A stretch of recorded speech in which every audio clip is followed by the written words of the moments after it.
I'm back because I've finished another book, When the Stars Lead You by Ronni Davis.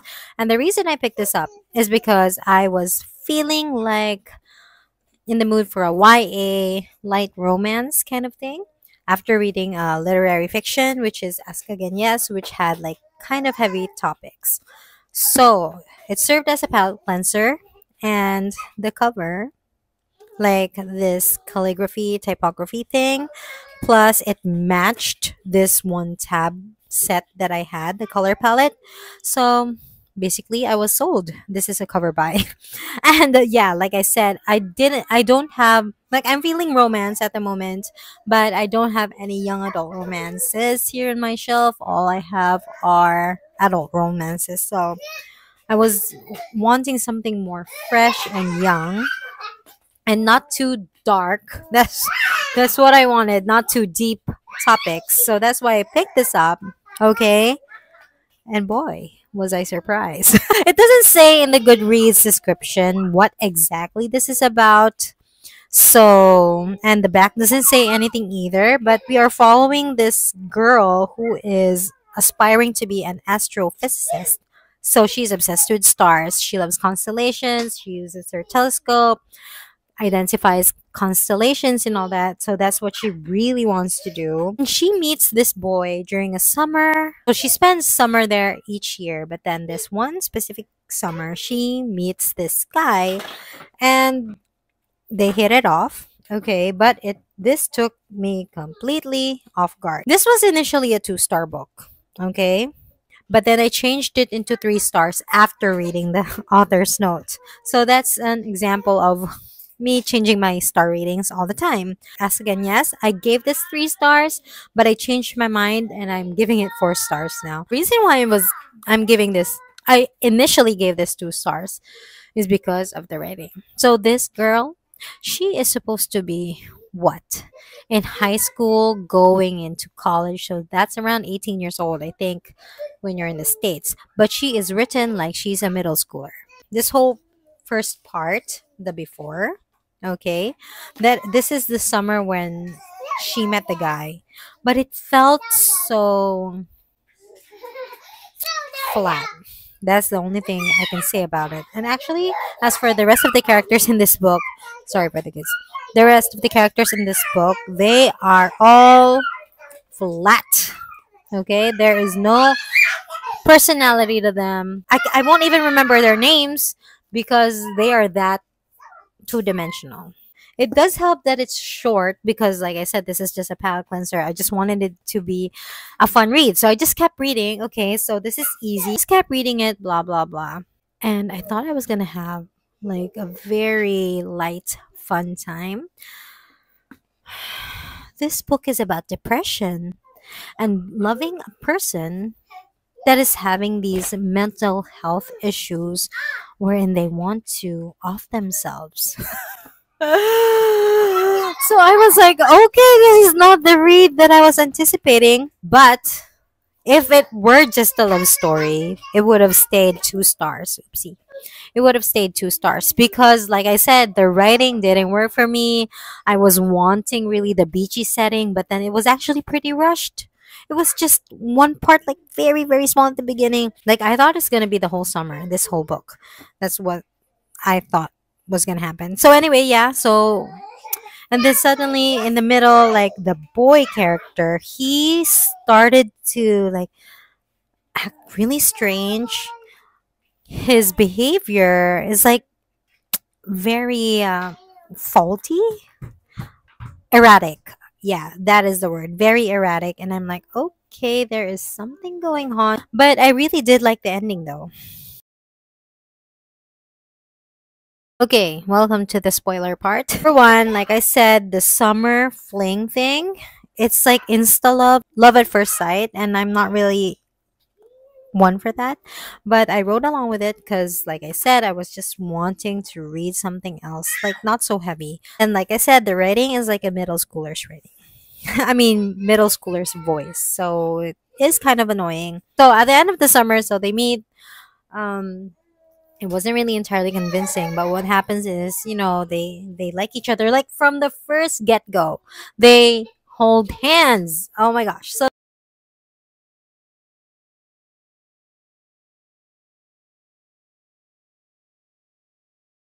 they meet and then they leave this party holding hands. And that's what I really love most, or that's what I found really kilig in romance books. It's the holding hands or any like hand touching.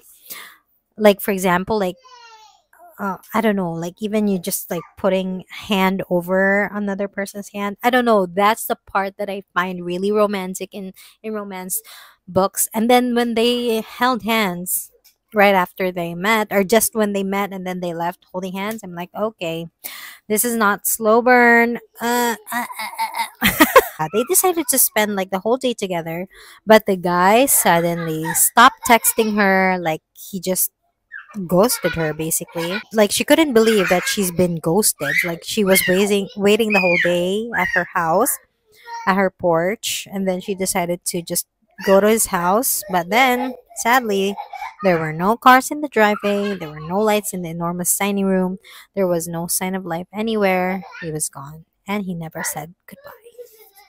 So that's the first part. Okay. Like, I felt like it was so superficial, this relationship that they had.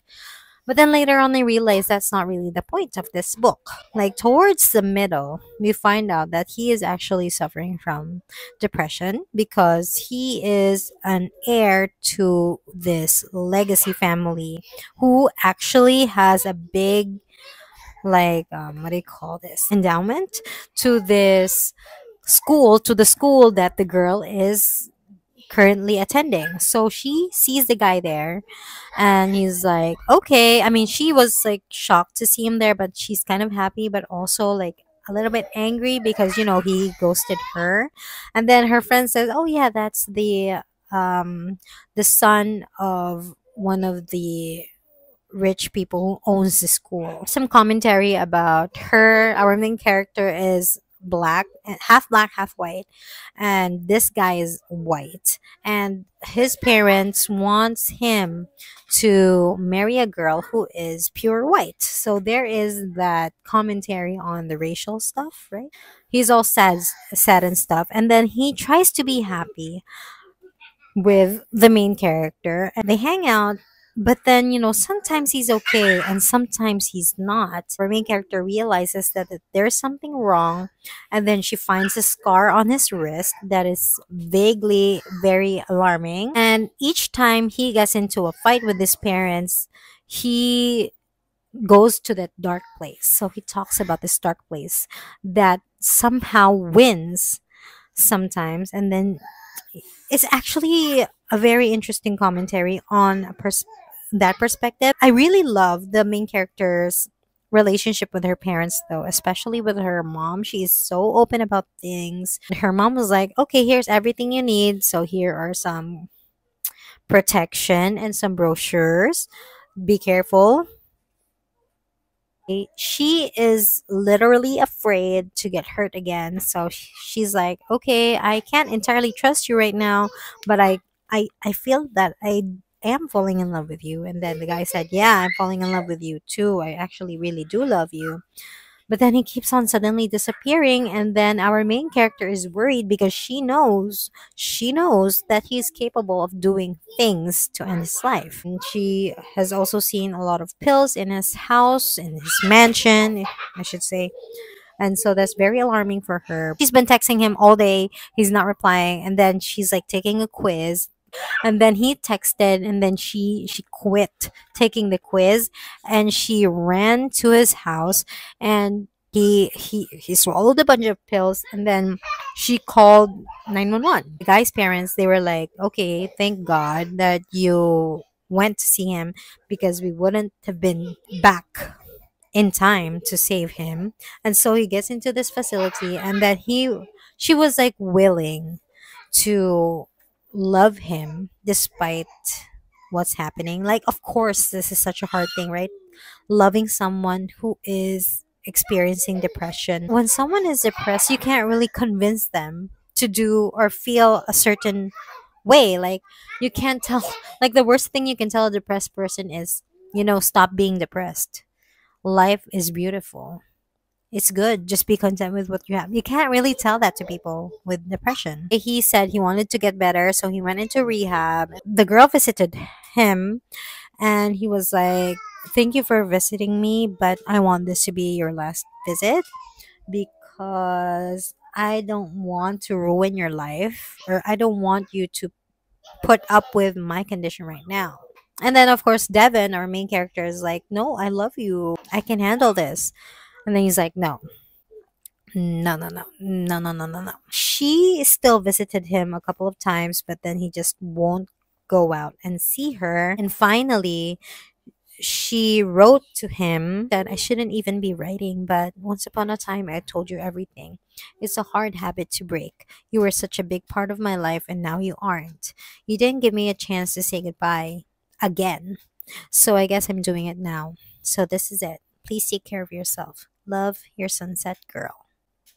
Here's what happened. So she said goodbye, and then eventually he did get back from rehab. He seemed to be fine. So our main character graduated valedictorian, everything's going well for her, and then he goes to her party. And she learned to set boundaries. Like, "I'm not sure if you're gonna break up with me again or if you're gonna hurt me again, so I'm gonna need time to think about it." And that's where they ended their relationship. Towards the end, like through her best friend, the guy Ashton sent a photograph. So he's very interested in making photographs, right? So he sent a photograph of how the sky looked on the night that they first met. And it was really romantic.